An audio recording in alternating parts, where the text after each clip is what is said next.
everybody, I'm Jessicat, and this is a video about all of the game rules that are in Minecraft.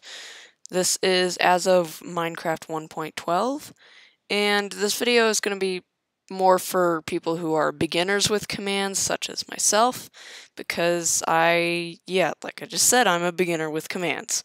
So this won't be a very in-depth video, but I did learn quite a few cool things while I was making this, and so hopefully you do when you watch it. One thing I'd like to point out is that a lot of these game rules will probably only really be useful for map making, but if there is another use for a game rule, then I will be sure to point it out. So to start, I just want to explain what a game rule is in case anybody doesn't know. So a game rule is a rule inside Minecraft that you can modify using commands to kind of change the way the game works. So the command is game rule, and then you can type any of these game rules to change the game rule. And I'm just going to go through them one by one. So the first game rule is announce advancements. This can be true or false, and by default it is set to true. So if I type game rule announce advancements true here, and then open this chest and take out this iron ingot, you'll see that I've made an advancement in the top right corner there, and you can also see it in chat in the bottom right corner here. So if I want to remove that from chat, I can type game rule announce advancements false, and then we're going to do that again. So once more, take this iron ingot out of the chest, and this time you'll see that I get the advancement in the top right corner, but I do not get it in chat. So that is how you remove advancements from chat if you so wish. The next game rule is command block output, and this game rule toggles whether or not a command block will output whatever it outputs. So you can see I've got a command block here, and if I activate it, it will tell me in chat that the object has been successfully summoned, in this case a zombie. And the text can be removed if I don't want it to say object successfully summoned by typing game rule command block output false. And now this has turned the game rule false. And now if I activate this command block, you will see that nothing has popped up in chat. It is by default set to true and can be either true or false. The next one is disable Elytra movement check, which I don't really know much about, but basically Minecraft by default checks whether you're going too fast with an Elytra, and you really shouldn't worry about this game rule, but if you want to disable that check, then you can type game rule disable Elytra movement check true, and that will disable the check, and you can go as fast as you want with an Elytra, but you really shouldn't hit the limit unless you're cheating, which is basically what the rule was implemented for in the first place. So there's my bad explanation of that game rule. If you want more information, I'd recommend looking it up because I don't really understand it myself. The game rule is false by default, and you really don't need to worry about it unless you run a server and you're worried about people cheating. So the next one is do daylight cycle, and this one I find really useful, especially in worlds such as this one, where I like to be creative and just mess around with random stuff. And as you can see, the sun is currently stuck in the sky. It is not moving at all. The reason for this is because game rule do daylight cycle is false. So if I turn that to true, you'll see that the sun starts moving. You can see it moving very slowly there, and that is because the game rule has been updated to true. So I'd recommend doing this if, like me, you're building stuff or just testing things and you don't want it to be nighttime at all. And also if you are playing in survival and you don't want mobs to spawn, you can run this command while it is day, and it will never be night, and you don't have to worry about hostile mobs. It is by default set to true, so that time moves and can be either true or false. Next up is do entity drops, and this affects whether entities will drop themselves when you break them. It is by default set to true and can be either true or false. Now I don't mean mobs, I simply mean entities such as item frames or mine carts or boats, for instance. Those you can toggle on and off with this game rule. So currently I will type game rule do entity drops false, and so when I hit this, it will simply disappear and it will not drop an item. If I update that to true, and I hit this, then it will drop an item, and that is what that game rule does. It is by default set to false and can be set to true or false. And it's again mainly useful for map making, or if you're for some reason breaking a lot of minecarts in creative mode or something like that, then you might want to disable that game rule. Next up is do fire tick. Do fire tick is a game rule that controls the spread of fire and also whether or not it will be extinguished. So right now game rule do fire tick is true, which means that if I set this tree on fire, it will spread to the other, it will burn down the leaves and spread to the rest of the tree and completely consume it. Now if I update this game rule to false, you will see that the fire just stops spreading and it stays where it is, which is interesting to me at least. And it just doesn't move, and it won't burn down this tree, it won't spread anywhere else, and it will not go out. This game rule is useful if you want to use fire in a build, or you want blocks to stay on fire even if they're not netherrack or magma blocks. And what comes to mind when I think of this command is Hermitcraft. If any of you watch Hermitcraft, this is the game rule they used to make sure that that fire doesn't spread. They used do fire tick and they just disabled that. So basically they can use fire in their builds, and I think that's really cool. It is by default set to true, so that fire will spread usually and then can be either true or false. Next up is do limited crafting, which is a new one that was just added in 1.12, and the game rule do limited crafting basically only allows you to craft the recipes that you have already unlocked. Now usually you'd have unlocked the recipes you can do, so this really only applies to specific cases, such as boats for instance. So if I go into this crafting table, I have not currently unlocked the recipe for a boat, and you can see that I cannot craft it right now because do limited crafting is true, and even though I have the ingredients in my inventory, I can't craft a boat because you need to go into water to unlock the boat recipe. However, if I update do limited crafting to false, you will see that I can indeed craft a boat even though I have not, unlocked the recipe. And just like that, you can see that I can craft my boat. And now I've unlocked it. Do limited crafting is by default set to false and can be either true or false. So next up is do mob loot, which controls whether or not mobs drop items. And of course this is set to true by default, and it can be either true or false. Right now I'm going to set it to true, and now if I kill this zombie, you'll see that he drops XP and an item, and then if I update the game rule to false, he will not drop XP or an item, because both of those are considered loot. The next game rule is do mob spawning, and it is currently false, but as soon as I hit this, you will notice that mobs will start to spawn, probably. Yes, look, over there we've got some passive mobs, some cows and horses, got some sheep over there. We should probably also see some slimes at some point. Yes, look, there's a slime, and none of these were here before, so I'm going to turn off that game rule. So now I've killed all of those entities and the game rule is once more false, and you can see that nothing is spawning around me. So that game rule disables both passive mob spawning and hostile mob spawning at night, and it can be useful if you want to basically simulate peaceful mode in survival, but not have any passive mobs spawning either, in case that's a thing you want to do, I guess.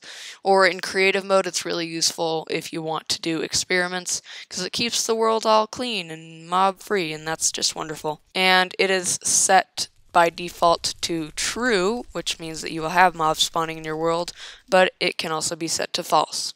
Next up is do tile drops, and this is whether or not blocks will drop themselves.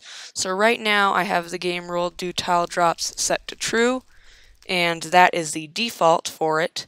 However, if I set the game rule to false, give me a second here, if I set it to false, then this block will not drop itself, and yeah, it'll just disappear. So next up is the game rule do weather cycle, and this one's going to be kind of tricky to show you guys, but basically if you do game rule do daylight cycle and then false, then the weather will never change.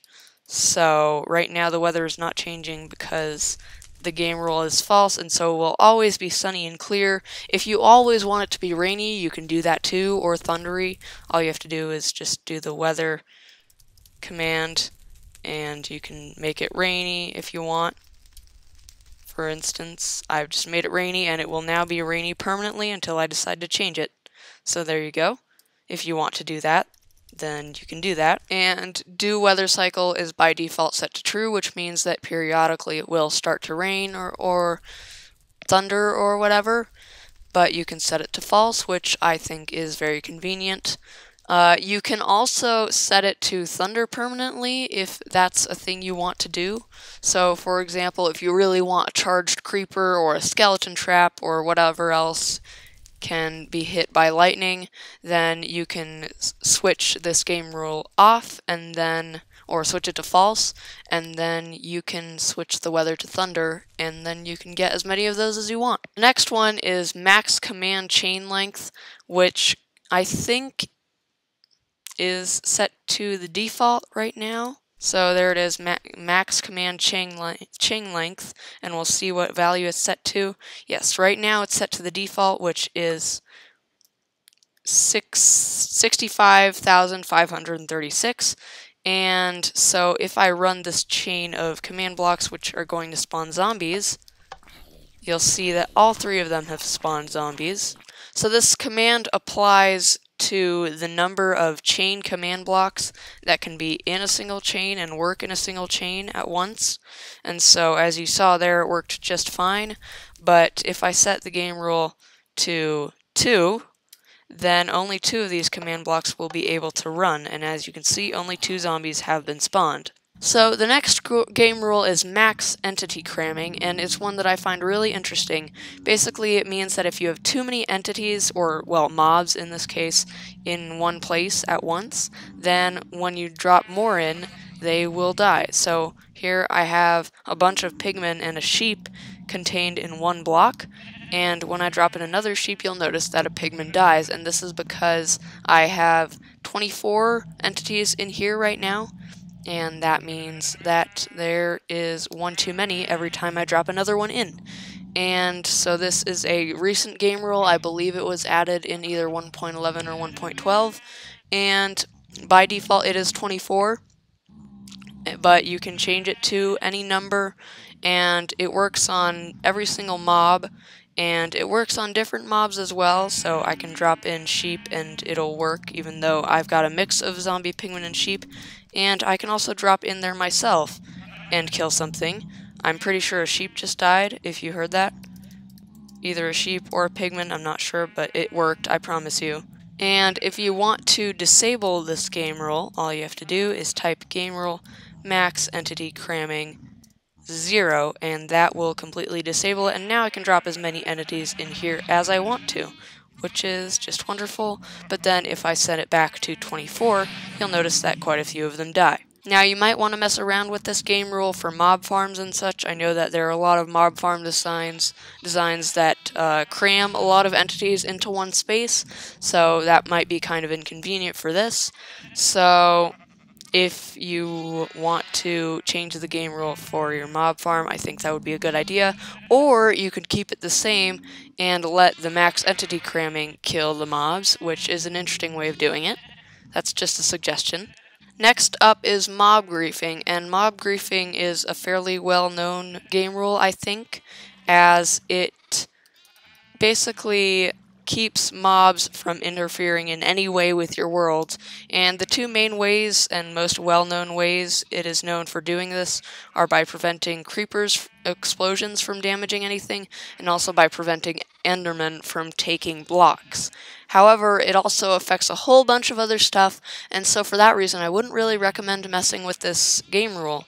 It affects zombies breaking doors, sheep eating grass, villagers farming things, the dragon destroying blocks, etc., etc. Basically any way a mob can interfere with blocks in your world. And so if I set this creeper on fire, you'll notice that the explosion does no damage to my world, and that is because the game rule is currently false.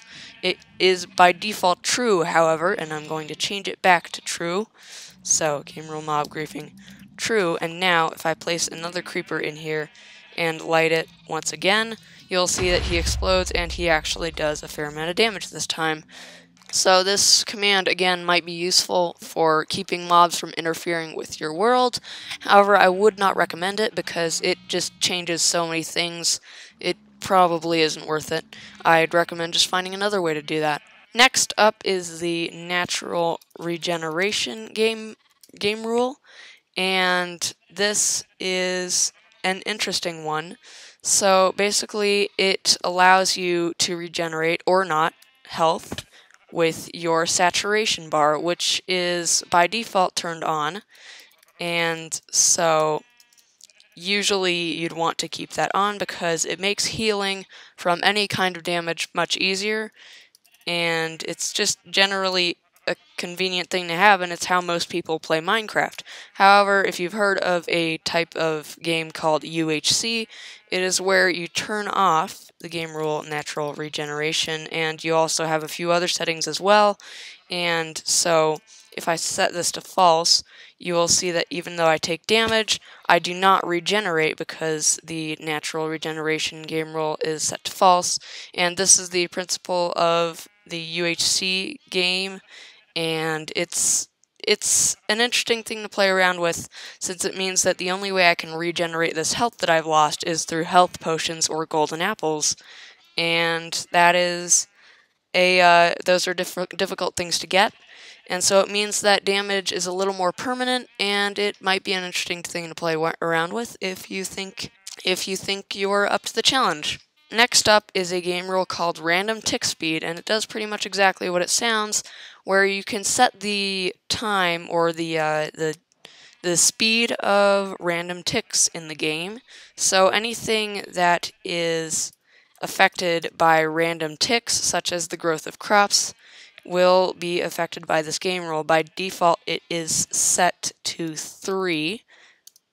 And I'm going to set it to something, so right now it is on the default speed, and I'm going to set it to something really crazy, probably not that high, but if I set it to 100, you will see that these crops, these seeds start growing much faster, and that is because the growth of crops is based on random tick speed, and so it will accelerate once I've accelerated the tick speed.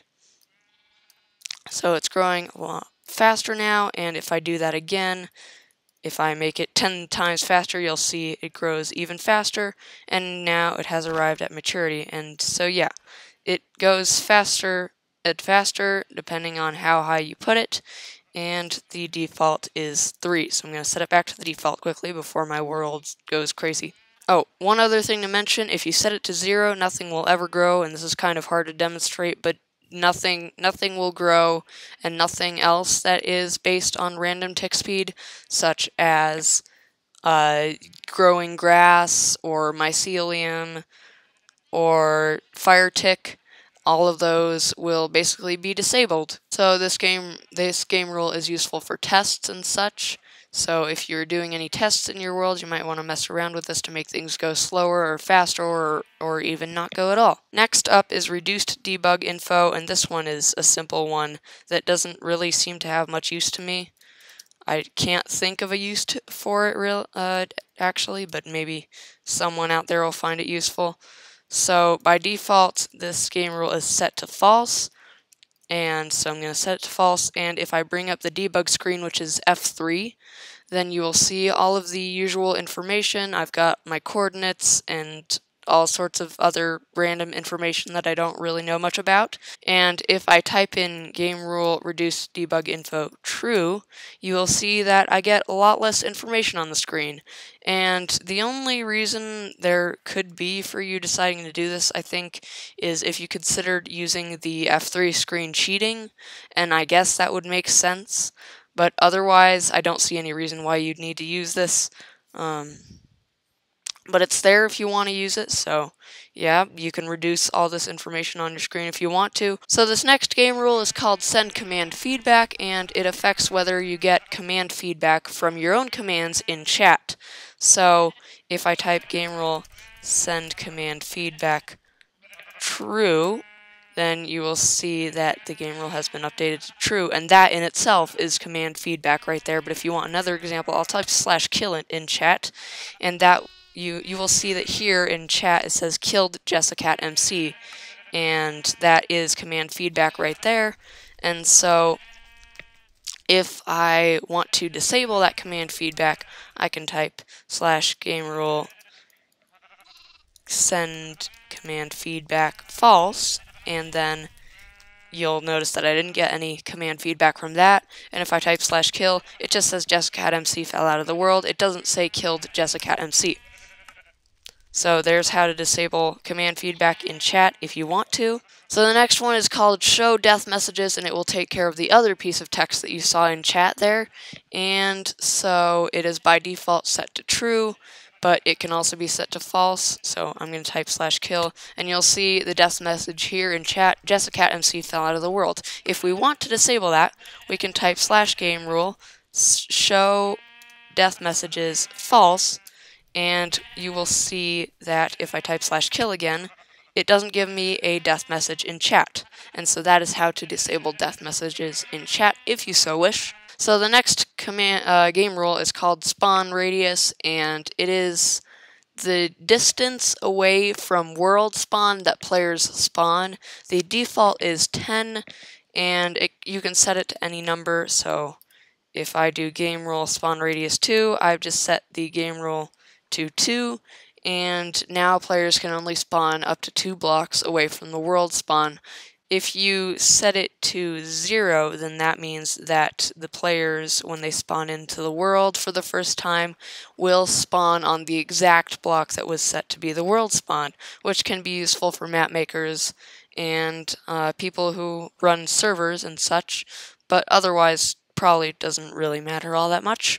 And finally, last but not least, is Spectators generate chunks, which basically toggles whether spectators generate chunks. I mean, that's fairly easy, right? So if you're a spectator flying around in the world and you come to the end of the chunks that have been generated, whether or not the game rule is set to true or false determines whether or not you can generate chunks, and that's it really. So yeah, by default this is set to true, and it can also be set to false if you so wish. And that's going to be it from me for this video. I hope you enjoyed it. I hope you learned something. There are a couple of game rules I didn't mention in this video, and that's because I don't understand them, and I'm sorry, but if you want information on those, you're going to have to go look somewhere else, because I'm really sorry, but I don't get them. Please leave a like on the video if it helped you out, and thanks for watching, and I'll see you next week. Bye!